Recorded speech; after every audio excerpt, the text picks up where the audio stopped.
Para aquellos que están con nosotros por primera vez, queremos decirles que estamos predicando de la epístola del apóstol Pablo a los Efesios. Hay muchas personas que cada domingo nos ven a través de las redes tiempo después del servicio. Y la semana pasada vimos cómo en el capítulo 4 de Efesios, de los versículos 17 al 24, el apóstol nos dice cómo los cristianos hemos sido transformados por la gracia de Dios, que ya no podemos vivir como viven aquellos que no conocen a Dios o como nosotros vivíamos también antes de conocerlo. Y a partir del versículo 20 del capítulo 4 nos dice la razón. Nosotros hemos conocido a Cristo. Ya nosotros no podemos ser los mismos. Dios ha realizado una obra de gracia en nuestros corazones. Ahora somos nuevas criaturas. Por lo tanto, debemos despojarnos del viejo hombre. Debemos despojarnos de esos hábitos pecaminosos, debemos renovarnos en el espíritu de nuestra mente y debemos vestirnos del nuevo hombre que ha sido creado en la santidad, creado en justicia y santidad de la verdad. Pero miren, qué interesante en el texto que vamos a leer de los versículos 25 al 32.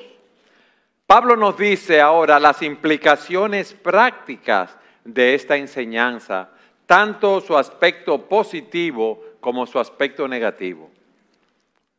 Él nos habla de las evidencias de una vida transformada. Repito que la semana pasada vimos cómo nuestras vidas han sido transformadas. Ahora veremos esas evidencias. Y con esto en mente yo quiero que leamos de los versículos 25 al 32. Por tanto, dejando a un lado la falsedad, hablen verdad cada cual con su prójimo, porque somos miembros los unos de los otros.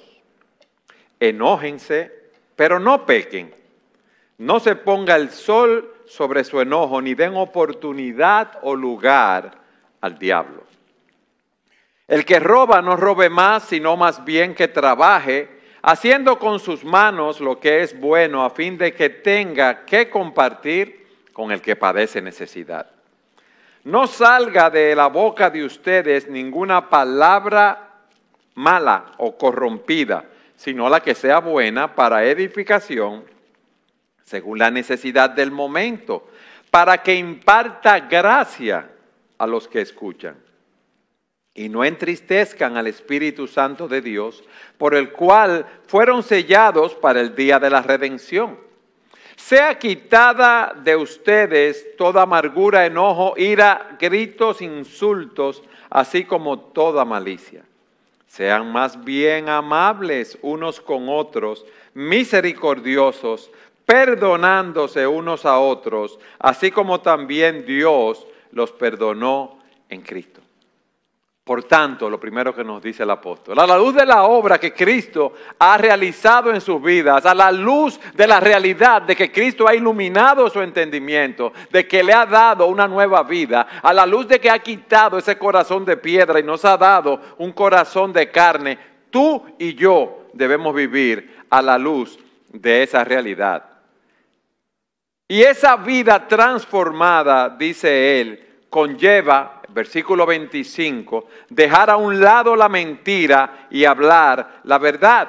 Por tanto, dejando a un lado la falsedad, hablen verdad cada cual con su prójimo, porque somos miembros los unos de los otros. Él nos da primero un mandato negativo. Despójense, dejen a un lado la falsedad, la mentira, descarten ese estilo de vida, arranquen eso de sus corazones. ¿Qué es esa mentira, esa falsedad, ese engaño? Es toda manifestación contraria a la verdad con el fin de engañar a otros. Es cuando nosotros distorsionamos la realidad. Y miren lo peligroso de esa vida de mentira, que esa es una característica esencial de aquellos que no conocen a Dios. Es una característica que nos dice la Escritura que aquellos que viven en mentira como un estilo de vida no heredarán el reino de Dios.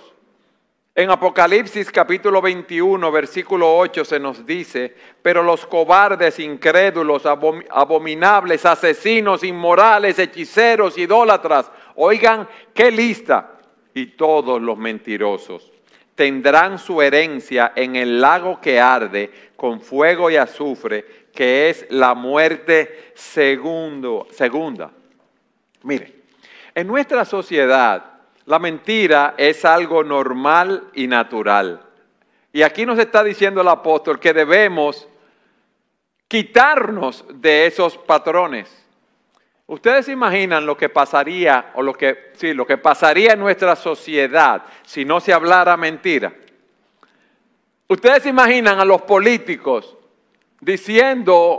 hablando de su proyecto de gobierno y cumpliéndolo. Los empresarios, los profesionales, los empleados, hablando verdad en sus tratos de negocio, cumpliendo con el pago de los impuestos, honrando la palabra empeñada. Yo me imagino que nuestros hermanos, los abogados aquí, tan queridos por mí, temblarían, porque entonces los contratos se respetarían. Entonces ya no habría que litigar en los tribunales. Ahí está José Alberto temblando por eso. ¿Ustedes se imaginan en la universidad que los estudiantes no hicieran trampas en los exámenes, en el colegio, que no se fijaran, que no llevaran un chivo, como decimos nosotros? Que no hubiera aduladores y tumbapolvos que viven exaltando a las personas que tienen cierta posición social, económica o política. Esas son características de aquellos que no conocen a Dios. Y Pablo nos está diciendo: mira, tú eres una nueva criatura. Desecha ese estilo de vida, despójate tú de esos hábitos. Recuerden que nosotros no hemos sido glorificados. Y en un momento u otro podemos mentir, pero ya ese no es nuestro patrón de vida. Porque la persona que vive así con la mentira como un hábito demuestra que no es un hijo de Dios, sino que es un hijo del diablo. El Señor dice en Juan capítulo 8, versículo 44, hablándole a los israelitas, a los fariseos: ustedes son de su padre el diablo y quieren hacer los deseos de su padre. Él fue un asesino desde el principio y no se ha mantenido en la verdad, porque no hay verdad en él. Cuando habla mentira, habla de su propia naturaleza, porque es mentiroso y padre de la mentira. Satanás nos engaña, engañó a Adán y Eva, presenta las cosas como no son, nos miente acerca de Dios, nos miente acerca de Cristo, nos miente acerca de cómo buscar y encontrar la felicidad. Y nosotros nos debemos caracterizar por hablar verdad, por desechar esa mentira y hablar verdad. Porque esto es incompatible con nuestra nueva naturaleza. Ustedes dirán: está fácil, pastor, está fácil, porque yo no hablo mentira, yo no estoy así. Pero mira, formas sutiles en las cuales nosotros mentimos. Cuando exageramos la verdad. Pero tú nunca me escuchas. Tú te pasas el día entero en ese teléfono. 24 horas tú te pasas en las redes. Eso no es verdad. Cuando hacemos promesas que no cumplimos a nuestros cónyuges, a nuestros hijos, a compañeros de trabajo, en nuestros tratos de negocio. Cuando queremos dar una imagen de lo que no somos, nos vendemos como más espirituales de lo que realmente somos. O en los negocios nos pintamos como los que siempre cumplen todos sus compromisos. O como profesionales, los que mejor hacemos todas las cosas. Y nosotros, yo lo digo, los dominicanos, uno que conoce personas de otros países en Latinoamérica, somos expertos en allantar, en querer brillar muchas veces, de aparentar que tenemos relaciones, que estamos pegados con el político tal, tal, que el presidente es nuestro amigo. Somos expertos en esto. Entonces Él nos está diciendo, dejen a un lado la mentira, desechen eso. Ese es el mandamiento negativo y nos da un mandamiento positivo. Dejen a un lado la falsedad, entonces hablen verdad cada cual con su prójimo. Y dice, porque somos miembros los unos de los otros. Ya nosotros fuimos trasladados del reino de las tinieblas al reino de la luz. Y lo que nosotros hablamos ahora debe ser verdadero. Debemos decir las cosas como son. Pero debemos tener el cuidado de que muchas veces hay cosas que nosotros sabemos cómo han sucedido, pero para mantener la confidencialidad de ciertas situaciones no tenemos por qué decirlas. No estamos obligados a decir esas cosas. Pero el punto es que nosotros debemos ser honestos, debemos ser transparentes. Porque yo no puedo tener una buena relación con ninguno de ustedes, ni con mi cónyuge, ni con mis hijos, ni en mis tratos de negocio, si tú no confías en mí, si yo no soy transparente. Miren, hermanos, si aquí se va la luz y esto se apaga, no nos podemos ver los unos a los otros. No me van a poder ver a mí, porque me ven porque hay luz. Así debemos ser nosotros, transparentes, honestos. Que nuestro sí sea sí y nuestro no sea no. Cuando estoy en luz, tú me puedes ver. ¿Y cuál es la razón? Porque somos miembros los unos de los otros. Somos miembros de la iglesia, somos un cuerpo.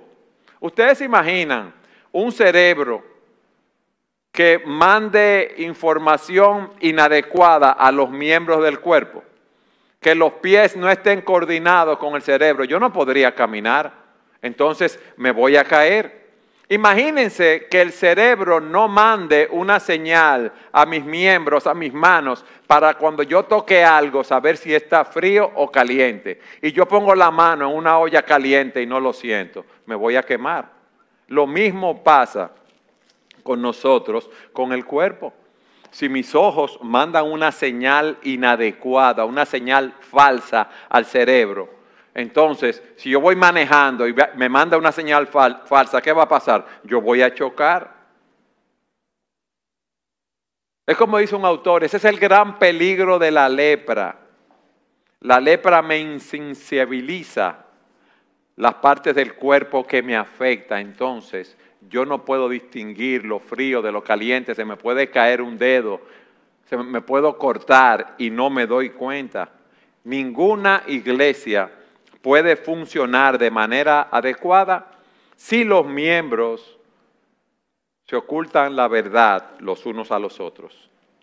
¿Y cómo yo voy a trabajar con alguien a mi lado en quien yo no confío? ¿Cómo yo voy a trabajar con alguien que me dice que una cosa es de una manera y me engaña y es de otra manera? ¿Cómo voy a trabajar con alguien que no es honesto y transparente? Por eso la Escritura nos dice que debemos hablar la verdad en amor. Esa es la primera evidencia de una vida transformada, mis hermanos. Hablamos verdad, desechamos la mentira, pero esa verdad debemos hablarla en el corazón. ¿Qué quiero decir con esto? Que muchas veces nosotros nos vemos forzados, aún en contra de nuestra voluntad, a hablar verdad. Y lo hacemos porque estamos obligados o porque queremos aparentar. Miren, a nadie le gusta pagar impuestos. Y si nos dejaran, no pagáramos impuestos y engañáramos al impuesto. Pero nosotros lo hacemos primero para cumplir la ley de Dios. Eso debe ser algo que está en nuestro corazón, aunque no nos guste. Y para cumplir con las leyes que los hombres nos han dado. Entonces debemos desechar la mentira y debemos hablar verdad porque somos miembros los unos de los otros. Pero esa vida transformada también implica desechar el enojo injusto y vestirnos de una ira justa, de un enojo justo. Versículos 26 y 27. Vayan conmigo allí, hermanos. Enójense, pero no pequen. No se ponga el sol sobre su enojo, ni den oportunidad o lugar al diablo. Es importante que entendamos lo que es el enojo. La ira, en este caso, como traduce otra versión. Puede ser una emoción buena o mala, dependiendo de los factores que la motivan y el propósito. Y tú dirás, pero yo no sabía eso. Yo siempre pensaba que cuando alguien se aira, eso es algo pecaminoso. No. Fíjense que dice, enójense pero no pequen. La Reina Valera dice, airaos pero no pequéis. No permitan que el sol se ponga sobre su enojo. Hay un enojo que es bíblico. Y déjenme explicarle cómo funciona esto. Nosotros fuimos creados a la imagen de Dios. Y Dios se aira.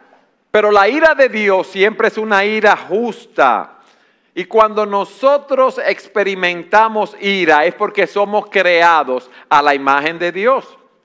Y un autor define la ira o el enojo de la siguiente manera. La indignación o descontento del alma que experimentamos como respuesta al percibir algo malo y que demanda una retribución, que demanda un pago o demanda un castigo. Déjenme explicárselo. Cuando nosotros oímos que ha entrado a un colegio una persona armada y ha matado a un grupo de personas o en un centro comercial, ¿cuál es nuestra primera reacción? Indignación. Cuando ha habido un asesinato, cuando ha habido una violación, cuando ha habido abuso de niños, ¿qué pasa? Esto nos indigna, porque hay algo que está mal y nosotros lo sabemos porque tenemos el estándar de lo bueno y lo malo dado por la palabra de Dios.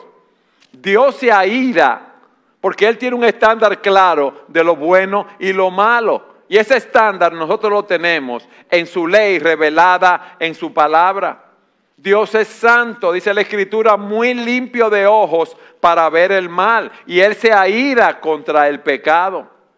Dice la Escritura que el que cree en el Hijo tiene vida eterna, pero el que no obedece al Hijo no verá la vida, sino que la ira de Dios está sobre él. ¿Por qué? Porque quiere mantenerse en su impiedad y quiere mantenerse en su pecado. Nos airamos porque somos creados a la imagen de Dios. Pero, ¿qué sucede con nosotros? Nuestra ira está basada en nuestro propio estándar de lo bueno y lo malo.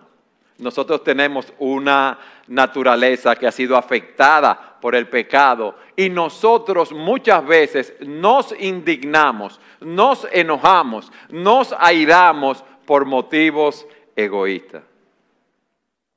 Déjenme ilustrárselo. Voy por la calle, voy manejando, el tránsito está lento, hay un chofer del tránsito público, ¿verdad? En un carro público parándose cada esquina. ¿Y qué yo hago? Oro al Señor para que ese hombre pueda respetar las leyes. No, yo me airo. ¿Por qué? Porque yo quiero llegar a donde voy. Y ese hombre me está molestando a mí. Y yo voy a una reunión y voy a llegar tarde. O llego a mi casa y el rey del universo que soy yo quiere descansar. Pero ahí están mis hijos corriendo, haciendo bulla por toda la casa, jugando. Yo quiero ver el juego de pelota o de baloncesto, las finales. Y no me dejan verlo. ¿Y qué yo hago? Mis hijos, vengan, miren lo que dice la palabra. No, yo exploto. Me voy de la habitación. Le hablo mal a mis hijos.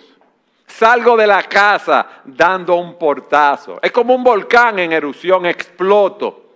Otros se airan y lloran. Otros se quedan callados, llenos de amargura y resentimiento. Y van guardando un récord de todo lo que ocurre. Eso es una ira, eso es un enojo, si podemos tomarlo ambos como sinónimo, en este caso, pecaminoso. No permitas que esa indignación degenere en rabia y te lleve a pecar. Analízate, pregúntate. Lo que está sucediendo, lo que esa persona me hizo, ¿afecta la gloria de Dios o me afecta a mí y estoy molesto porque no puedo descansar, porque no voy a llegar a tiempo donde voy? ¿Qué tipo de respuesta voy a dar ante una situación como esta? ¿Una respuesta que glorifique a Dios o una respuesta pecaminosa? ¿Voy a ver la providencia de Dios en este tapón que hay en el tránsito por el cual voy a llegar tarde? ¿O qué? Ustedes ven. El necio, dice la Escritura, da rienda suelta a su ira, pero el sabio la reprime. Y ese hombre lleno de ira, dice la palabra, provoca rencillas. Y el hombre violento abunda en transgresiones. Y Pablo nos está diciendo aquí que nosotros debemos actuar rápidamente para que esa ira justa no se convierta en una ira injusta en nuestras vidas. Airaos, enojaos, pero no pequen. Airaos, pero no pequéis. No se ponga el sol sobre vuestro enojo. No dejes que eso gane lugar. No dejes que ese problema crezca. Trátalo de manera inmediata. Te molestaste, te airaste, hablaste mal, ofendiste. Habla con la persona, pídele perdón. Humíllate. Si tú tienes que perdonar a alguien que te hizo mal, que viene donde ti, habla con esa persona. Si viene donde ti, perdónalo. Y dice aquí que esto debemos hacerlo antes que termine el día. Y si ese día no lo puedes hacer por alguna razón, debes tener la determinación de hacerlo al otro día tan pronto sea posible.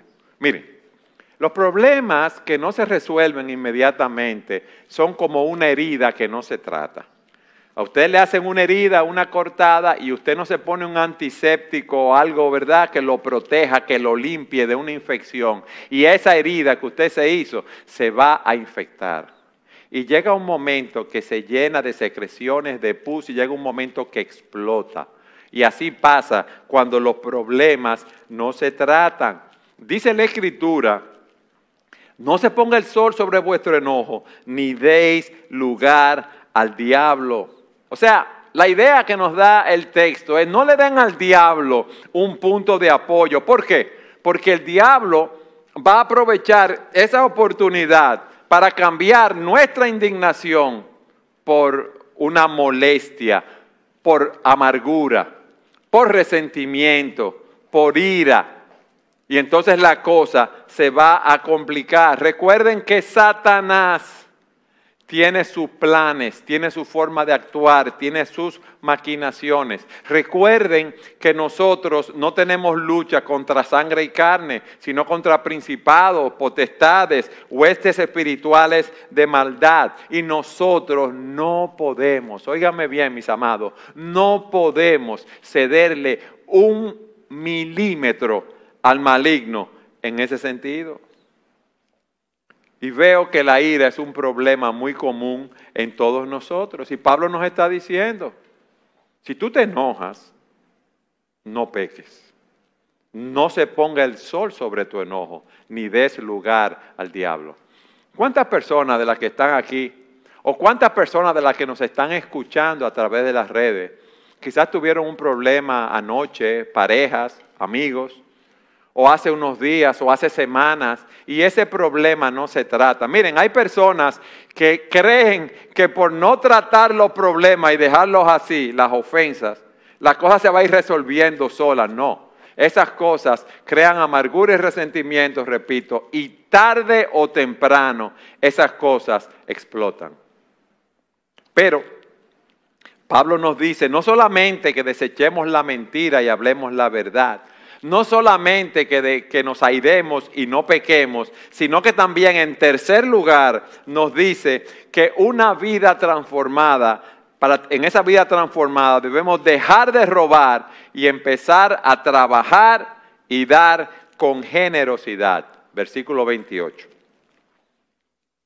El que roba, no robe más, sino más bien que trabaje haciendo con sus manos lo que es bueno, a fin de que tenga que compartir con el que tiene necesidad. Aquí hay un mandato que es un imperativo. El que roba, no robe más.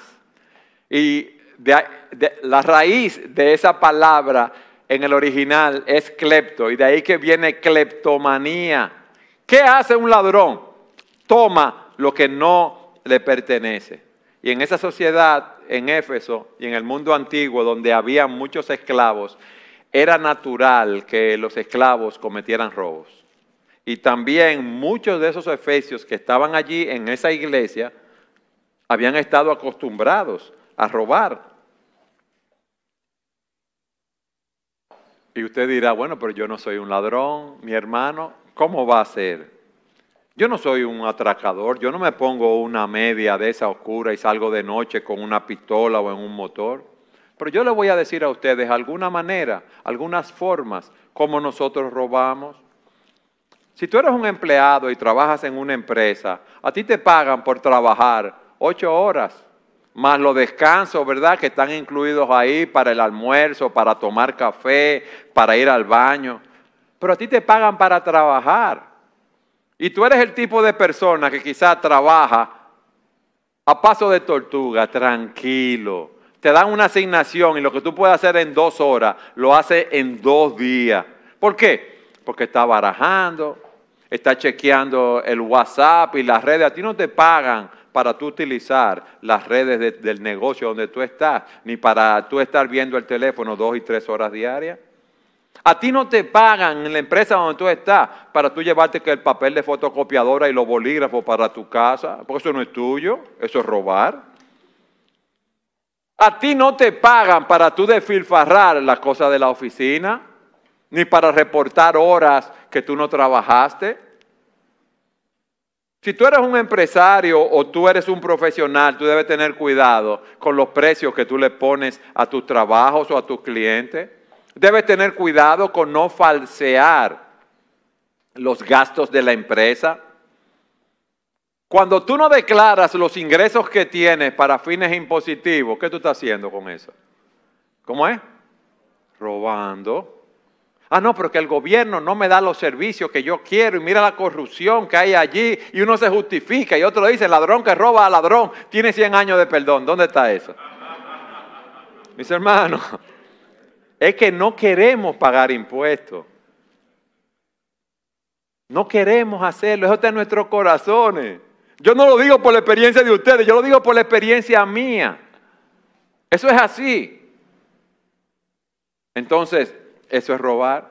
Cuando un empresario no paga salarios justos, cuando tú vas a un restaurante y pagas y te devuelven de más o te cobran de menos y te quedas callado, tú estás robando. Cuando tú dejas de pagar una deuda o teniendo una deuda vencida que debiste haber pagado, estás yéndote de viaje, comprando carros, saliendo a restaurantes, dándote la gran vida, tú estás robando. ¿Tú sabes por qué? Porque ese dinero que tú estás gastando no es tuyo, tú se lo debes a alguien y ya está vencido, porque si no tuviera vencido no hay problema.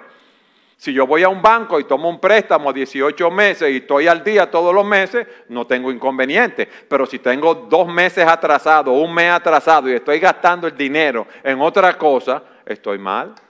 Porque ese dinero no es mío. Mis hermanos, pero en nuestro medio social, así como mentir es un deporte, robar también. La gente no le da mucha mente a esas cosas. Es más, nosotros decimos, fulano, ese es un león, mira, pasó por allí, se hizo millonario, pero fue un ladrón. Mis hermanos, y nosotros no debemos ser reconocidos así. El que roba, no robe más, sino que trabaje. Ustedes ven, despójese de ese viejo hábito, como nos dice anteriormente, despójese de la mentira, despójese de la ira pecaminosa, despójese del robo y trabaje con sus manos, haciendo lo que es bueno a fin de que tenga compartir con aquellos que tienen necesidad. Ese es el plan de Dios para ti y para mí, que nosotros trabajemos. Dice la Escritura que el que no provee para los suyos ha negado la fe y es peor que un incrédulo. Dice que haga con sus manos lo que es bueno. ¿Ustedes saben lo que significa la palabra bueno ahí? Lo que es honesto, lo que es productivo, lo que honra a Dios. Un cristiano nunca debería involucrarse en un trabajo, en un empleo, en un negocio que lo lleve a violar la ley de Dios. En un trabajo que haga daño a otra persona. Nosotros no podemos lastimar a nadie. Y fíjense lo que dice, la razón por que debe trabajar haciendo lo que es bueno, a fin de que tenga que compartir con aquel que padece necesidad. Nosotros debemos proveer, como hemos visto, para nosotros, proveer para nuestra familia, pero también debemos compartir con aquellos que tienen necesidad. Hay personas que no producen lo suficiente. Hay hermanos que están sumamente limitados en sus ingresos. Hay hermanos pobres, hay personas que tienen cierto tipo de condiciones que no les permite trabajar. Y nuestro deseo, aparte de proveer para nuestras familias, es poder ayudar a otras personas, compartir con el que tiene necesidad. Es poder crecer en la obra de Dios, apoyar la obra de Dios, mis hermanos, para que la obra crezca.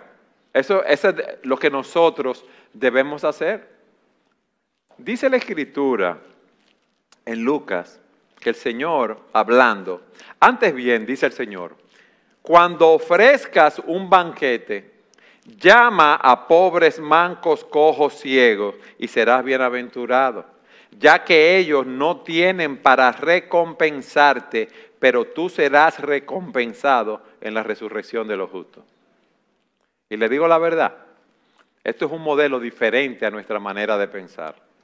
Nosotros queremos relacionarnos e invitar a nuestros hogares y compartir con aquellos que tienen el mismo nivel socioeconómico que nosotros o mayor.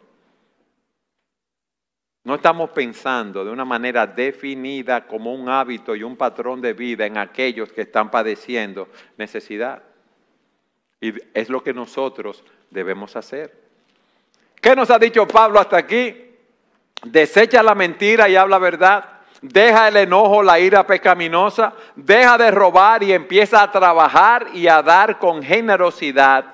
Pero también, en cuarto lugar, nos dice, deja las palabras corrompidas y habla palabras edificantes. Versículo 29, no salga de la boca de ustedes, óigame bien, ninguna palabra mala o corrompida, sino solo, subrayen eso en su Biblia, la que sea buena para edificación, según la necesidad del momento, para que imparta gracia a los que escuchan. No salga de vuestra boca palabra corrompida. ¿Tú sabes lo que es una palabra corrompida? Esa palabra corrompida que se utiliza ahí nos habla de una fruta, de un pescado, de algo que está putrefacto. Si tú te comes algo que está putrefacto, ¿qué te va a hacer? Te va a hacer daño. Es un alimento que está descompuesto. Son palabras destructivas, son palabras venenosas, son palabras, miren todos los sinónimos que estoy utilizando, palabras que destrozan al otro. Es cuando yo le digo al otro lo que yo sé que le va a hacer daño. Y voy a decir ahora esto en dominicano porque fuera no lo van a entender. Cuando yo sé lo que voy a decir que le va a dar por el pelao al otro y le va a picar. Cuando alguien tenía una herida, uno venía y lo agarraba por el pelao y eso duele. Entonces, esa es la palabra corrompida. Cuando tú le dices al otro sus fracasos, sus errores, sus frustraciones, pero tú lo dices molesto para hacerle daño. Y nosotros debemos entender que las palabras tienen un poder destructivo. Dice la Escritura que hay hombres cuyas palabras son como golpes de espada. Dice la Escritura que la lengua de los sabios en oposición es como medicina. Santiago nos dice que con la lengua nosotros bendecimos, pero también maldecimos, que la lengua es un mundo de iniquidad. Y Pablo nos está diciendo aquí, mira, eso no debe ser el hablar de ustedes. Eso es algo totalmente ajeno a esa vida nueva. Pero no solamente es eso, cuando atacamos a una persona, los chistes sucios, fuera de tono, las groserías, la vulgaridad, el doble sentido, todas esas formas de lenguaje son lenguaje corrupto. Es triste, ver matrimonios donde esposos y esposas pelean entre sí y se atacan. Si no te gusta, trágatelo. Mira, tú nunca haces nada bien, tú eres igual que tu mamá, tú no sirves para nada. ¡Wow! ¡Qué ofensivo es eso! A mí no me importa cómo te sientes, yo lo que te digo es la verdad porque yo hablo claro. ¡Ay, no! Eso no edifica. Eso afecta, destruye al otro. El esposo llega a la casa, la esposa no ha organizado, no ha limpiado, no pudo hacerla. Ahí viene el esposo a decirle, tú eres una desordenada, tú eres un inútil. Y hay mujeres que están casadas con hombres que la maltratan con palabras corrompidas. Y tú ves que son mujeres que viven abatidas, que viven derrotadas, que viven deprimidas, que son inseguras, porque están heridas profundamente. Pablo dice en Colosenses 3:8, pero ahora desechen también todo esto, ira, enojo, malicia, insultos, lenguaje ofensivos de su boca. Si tú hablas palabras corrompidas, tú lo que estás mostrando es lo que hay en tu corazón. Porque de la abundancia del corazón habla la boca. Entonces tu corazón está lleno de esas cosas que no agradan a Dios. No salga de vuestra boca ninguna palabra corrompida, sino la que sea buena para edificación, según la necesidad del momento, para que imparta gracia a los que escuchan. Mis hermanos, nosotros debemos hablar para ayudar, para construir, para alentar, para instruir y confortar a los demás. Aunque vayamos a reprender a los demás, debemos hacerlo con gracia. Palabras que construyen, palabras que edifican. Y dice, según la necesidad del momento. Hay que esperar el momento adecuado para hablar las cosas adecuadas, para hablar correctamente. Fíjense que dice la Escritura, el hombre se alegra con la respuesta adecuada y una palabra a tiempo, cuán agradable es. Palabras que edifiquen, nos dice Pablo que debemos hablar, que contribuyan el momento a la necesaria edificación. Y fíjense lo que dice, para dar gracia a los oyentes. Nosotros hemos visto que debemos hablar la verdad en amor. Debemos hablar con gracia. Dice la Escritura que su conversación sea siempre con gracia, sazonada con sal, para que sepáis cómo responder a cada uno. Óigame bien. Palabra con gracia, sazonada con sal. ¿Qué hace la sal? Preserva los alimentos. La sal ayuda a retardar la descomposición de los alimentos. Y cuando nosotros somos reconocidos como personas que hablan palabra con gracia, sazonada con sal, para edificar a otros, eso nos ayuda no solo a dar un testimonio para Cristo, sino a frenar la descomposición moral y espiritual del mundo que nos rodea. Mis hermanos, lo que más hay ahora son personas atacándose unos a otros, personas peleando entre ellos. Cada vez más vemos entre los jóvenes un lenguaje soez, un atacarse el uno al otro. Viven en guerra, en pleitos. ¿Por qué? Porque es el reflejo de corazones que no han sido transformados, de vidas que no han sido transformadas. Y yo te pregunto a ti hoy, ¿qué dice tu hablar de ti? ¿Tú edificas o destruyes con tus conversaciones, con tus palabras? Tus palabras ayudan, instruyen, alientan, consuelan. O tú eres como un samurái, que tus palabras son como golpes de espada. Hace muchos años daban una película en televisión, los mayorcitos se acordarán, Ito Ogami, el samurái.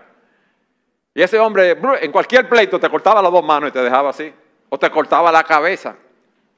Yo creo que hay muchas personas que son así, que estamos con la espada en la mano, no en la mano, sino en la lengua, peleando con los demás. Y esas cosas, ¿ustedes saben cuál es el resultado? Versículo 30. Miren el resultado de ese hablar. Y no entristezcan al Espíritu Santo de Dios, por el cual fueron sellados para el día de la redención. El Espíritu Santo, la tercera persona de la Trinidad, mora en nosotros. Y Él se entristece, Él se aflige cuando nos ve mintiendo en lugar de hablar la verdad, cuando nos ve con esa ira injusta, pecaminosa, cuando nos ve robando en lugar de compartir con generosidad el fruto de nuestro trabajo. Él se entristece cuando nos ve hablando de una manera corrupta y destructiva en vez de hablar palabras de gracia que edifiquen.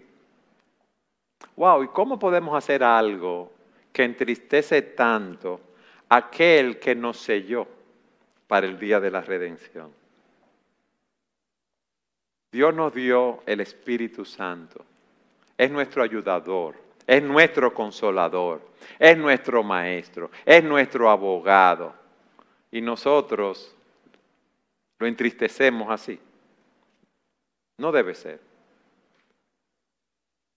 ¿Tienes tú esas evidencias en tu vida de que tu vida ha sido transformada? Pero mira qué más nos dice el apóstol. En quinto y último lugar, debemos despojarnos de las reacciones pecaminosas y vestirnos ¿de qué? De amabilidad, misericordia y un espíritu perdonador. Versículos 31 y 32. Sea quitada de ustedes toda amargura, enojo, ira, gritos, insultos, así como toda malicia. Sean más bien amables unos con otros, misericordiosos, perdonándose unos a otros, así como también Dios los perdonó en Cristo. Despójense de todas esas cosas. No reacciones así. Desarraiga esos vicios, esos pecados, reemplázalos por virtudes que son sobrenaturales. Cuando nosotros somos rechazados o maltratados o percibimos que lo hemos sido, ¿cómo nosotros reaccionamos? Amablemente, benignamente, perdonando. No, nuestra primera reacción es ira, gritería, enojo, pleito de una vez. Y Pablo nos está diciendo, mira, la evidencia de la nueva vida de una persona que ha sido transformada es que puede luchar con esas cosas y puede, óyeme bien, ser amable, misericordioso y perdona a los demás como Dios lo perdonó en Cristo. ¿Eres tú ese tipo de persona que tienes un corazón tierno y compasivo? Que perdona como Cristo te perdonó. Nosotros estamos llamados a reflejar el carácter de Cristo. ¿O somos nosotros como aquel siervo que su amo le perdonó una deuda, vamos a decir, de $100 millones, en vez de mandarlo a la cárcel junto con su familia? Y cuando sale de la presencia del rey, encuentra a alguien que le debe 10 pesos, $10, y él debía 100 millones, y lo toma por el cuello, y lo aprieta y lo echa en la cárcel hasta que le pague. Hermanos, Dios nos ha perdonado todos nuestros pecados. Dios nos perdonó en Cristo. Él mandó a su Hijo a morir por nosotros en la cruz del Calvario. Y hay personas que están llenos de resentimiento, de amargura, porque no perdonan. Y debemos perdonar, así como Dios nos perdonó en Cristo. ¿Cómo nosotros, a quienes se nos han perdonado tantas cosas, no podemos perdonar a otros? Esas son las evidencias de una vida transformada. ¿Cómo tú hablas? ¿Cuáles son tus reacciones? ¿Cómo tú te desempeñas en la vida laboral, en las relaciones personales? En todas esas áreas debemos mostrar el poder transformador del Evangelio. Y sabemos que no lo vamos a mostrar a la perfección, pero debe ser evidente a los demás esta vida transformada. Y quizás tú estás aquí, quizás tú nos estás oyendo a través de las redes y tu vida no ha sido transformada por el Señor porque no lo has conocido como tu Salvador y el Señor de tu vida.